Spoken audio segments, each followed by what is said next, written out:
Class 11 Bengali second সেমিস্টারে প্রবন্ধ রচনার একটা সাজেশন। মাত্র 10টা প্রবন্ধ রচনা দিয়েছি, মানুষ মানচিত্র অবলম্বনে প্রবন্ধ রচনা, যেখানে বিভিন্ন পয়েন্টস দেওয়া থাকবে, প্রায় 6টা পয়েন্টস দেওয়া থাকবে। সেই পয়েন্টসগুলোকে তোমাদের অ্যানালাইজ করতে হবে।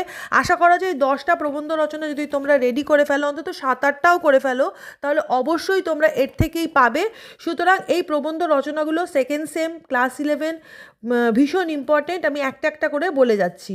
বাংলার উৎসব, মানব জীবনে পরিবেশের প্রভাব, সবুজায়ন বনাম নগরায়ন, বাংলার লোকশিল্প ও লোকসাহিত্য, অরণ্য ও অরণ্যপ্রাণী সংরক্ষণে মানব সমাজের ভূমিকা, শিক্ষা ও চরিত্র গঠনের ক্ষেত্রে খেলাধুলার ভূমিকা, আধুনিক জীবনে প্রযুক্তির প্রভাব, বিশ্ব উষ্ণায়ন ও তার প্রতিকার, ছাত্র জীবনের আদর্শ, শিক্ষা বিস্তারে গণমাধ্যমের ভূমিকা। মাত্র 10টা মানুষ মানচিত্র অবলম্বনে প্রবন্ধ রচনা দিলাম। এটা ক্লাস 11 সেকেন্ড সেমের পাঠ্য। তোমরা অবশ্যই প্রবন্ধ রচনাগুলো রেডি করবে। আর একটা কথা তোমাদের বলে দিই, এখানে 6টা করে পয়েন্ট মোটামুটি থাকে, কিন্তু তোমরা অবশ্যই একটা ভূমিকা আর একটা উপসংহার দেবে, কারণ প্রবন্ধ রচনার ক্ষেত্রে ভূমিকা এবং উপসংহার ভীষণ ইম্পর্টেন্ট। এবং প্রত্যেকটা চেষ্টা করবে প্রতিটা পয়েন্টকে হেডিং করে অন্তত একটা করে ছোট ছোট প্যারা তৈরি করতে।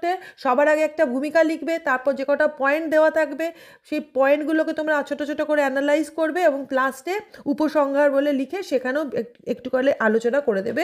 আশা করি তোমাদের বোঝাতে পারলাম।